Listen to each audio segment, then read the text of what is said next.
તે છેલ્લા ઘણા દિવસોથી રાજકોટ લોકસભાના ઉમેદવાર શ્રી પરસોત્તમભાઈ રૂપાલા સાહેબના નિવેદનને લઈ જે રીતે સમગ્ર રાજપૂત સમાજની અંદર નારાજગી છે એ વિષયને લઈ આજ રોજ અમારા ફાર્મ હાઉસ ખાતે સૌ રાજકીય હોદ્દેદારો, સૌ સૌરાષ્ટ્ર અને ગુજરાતમાંથી પધારેલા સૌ સામાજિક આગેવાનો, રાજકીય હોદ્દેદારો અને સૌ સામાજિક કાર્યકર્તાઓ સાથે મળી આ મિટિંગની અંદર એક સુખદ અંત આવે, આ વસ્તુનો સુખદ સમાધાન થાય એ દિશામાં સૌ સાથે મળી અને પ્રયત્ન કરવાના છે. આ મિટિંગમાં કોણ કોણ ઉપસ્થિત રહેવાનું? ખાસ કરીને આ મિટિંગની અંદર રાજકીય સૌ આગેવાનો, સૌ અમારા ક્ષત્રિય સમાજના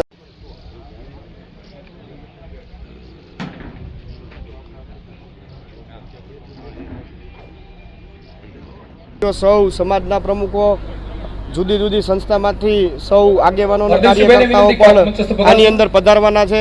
સૌ મોટી સંખ્યામાં યુવાનો પણ અમારા સમાજના ઉપસ્થિત રહેવાના છે અને લગભગ થોડીક ક્ષણોની અંદર રાજકોટ લોકસભાના ઉમેદવાર શ્રી પરસોત્તમભાઈ રૂપાલા સાહેબ પણ આ મિટિંગની અંદર હાજરી આપવાના છે. અને આ મિટિંગની અંદર અમને સંપૂર્ણપણે વિશ્વાસ છે કે ભાઈ રાજપૂત સમાજના સૌ વડીલો અને યુવાનો સાથે મળી એક સારો નિર્ણય કરવાના છે અને આ વાતની અંત આવે એ તરફ સૌ સાથે મળી અને ચર્ચા કરવાના છે. જો આ સુખદ અંત થાય તો લાલબાપુના દર્શન કરવાની એક વાત આવી રહી છે, તો શું છે?